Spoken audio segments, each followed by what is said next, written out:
Hi there, and welcome to the fourth installment of the Everyone's Interesting podcast slash show. I'm your host, Greg Allange, and welcome back. I did want to thank everybody for their kind words about the first couple of small videos that I've put out, the introduction video and the mini featurette about ways to remain calm. I got incredible feedback from people about the ways to remain calm video, and that a lot of people found it actually really helpful, which makes me smile. That's terrific. That's exactly what I was hoping to accomplish here. As I mentioned in the other videos, I've been in therapeutic work in different roles for almost 29 years. And one of the things I wanted to talk about today was a topic that's a really tough topic that I have been incredibly and frighteningly introduced to this year, which was about loss and losing people in our lives. I was going to do a feature about grief, you all, but I looked it up on Google, and I have to be completely honest, I had absolutely no idea that there were so many different types of grief. It was actually really interesting to look up. I should probably do more work on that. What I am going to talk about a little bit about today is coping with loss. I think that's really important. We're getting a lot of my friends in my peer group are getting to an age that we're losing a lot of our family members, losing tons of our friends, losing, artists and celebrities that we grew up with and did play a role in our lives.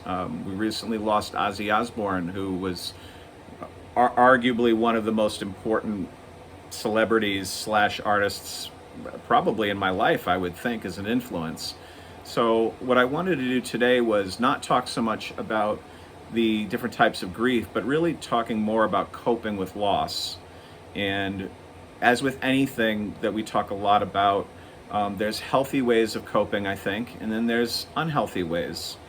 And really what we talk a lot about, especially I was starting to talk a little bit about in my last video, was the idea of destructively coping and then constructively coping. Destructively, of course, would, in basic layman Greg terms, would be essentially, how we're dealing with the stress, and if we're allowing, or if the stress is actually impacting our day-to-day lives, our functionality, our relationships, hurting ourselves. These are destructive parts of coping. And I think it's very important for me to say that there's other ways of coping also that I've been really working hard on this particular year. I'll get to that in a second, which is about constructively coping. And that is trying to use the loss, use the stress, to try to see if you can build your life a little bit more, whether that's, creating new habits, whether that's honoring somebody, trying to be healthier, whatever the case might be.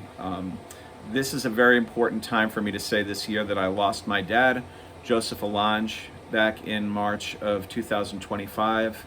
I'm not going to go too much into my father's loss here. I might do that in a future video. He meant a lot to me.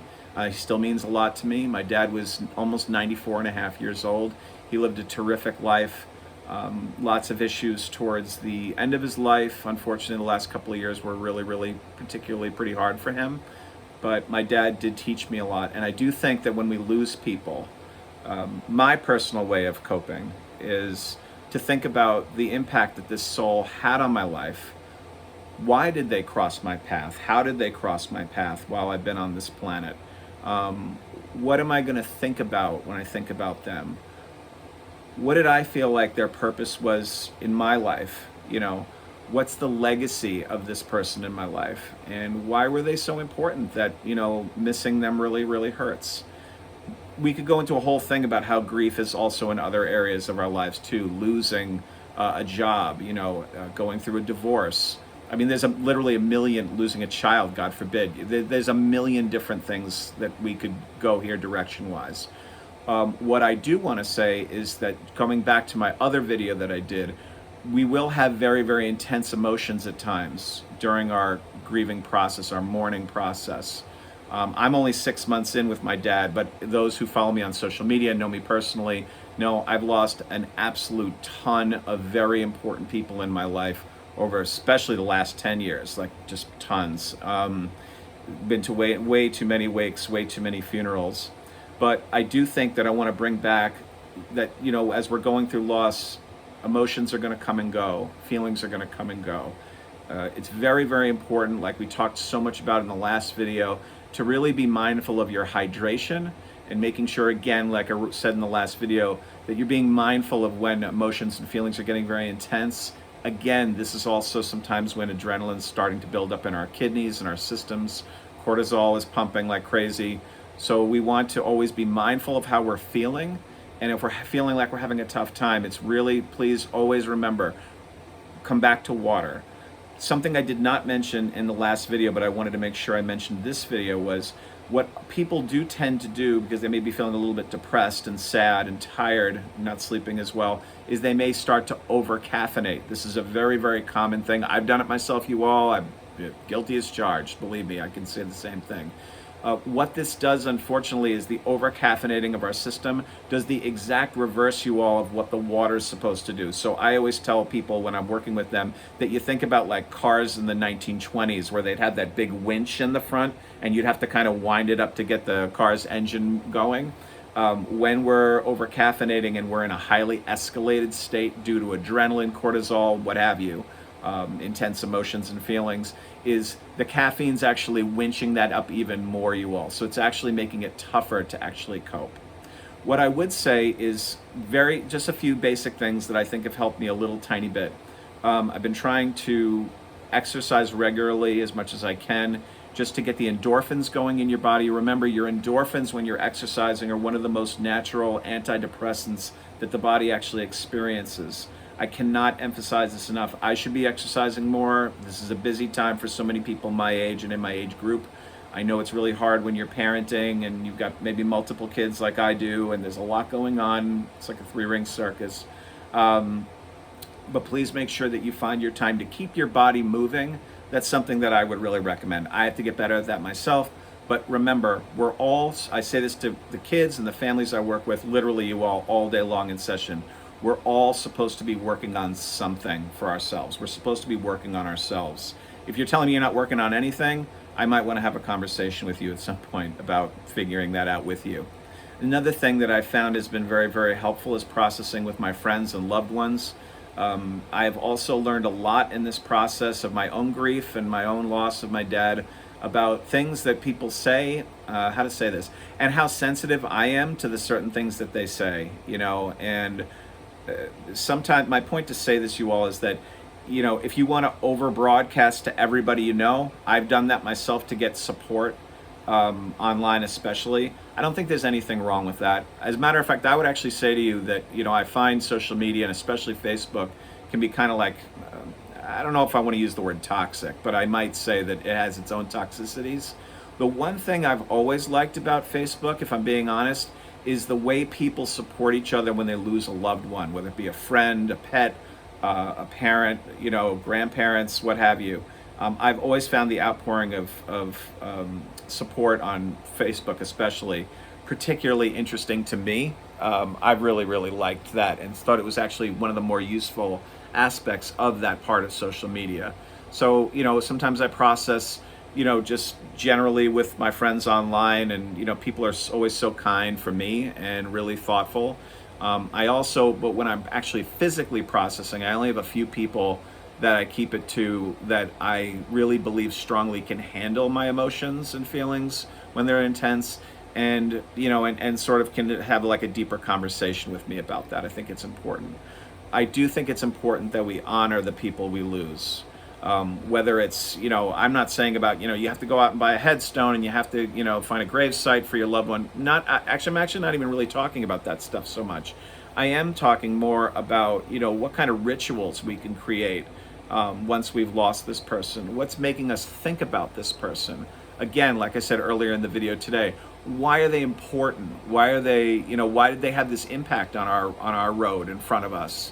I'm a practicing Taoist and have been for like 30-something years. So I'm a big believer in this life being a path or the way, or, your walk in front of you. It's a journey, and how the people around me impact me on this journey as I'm walking.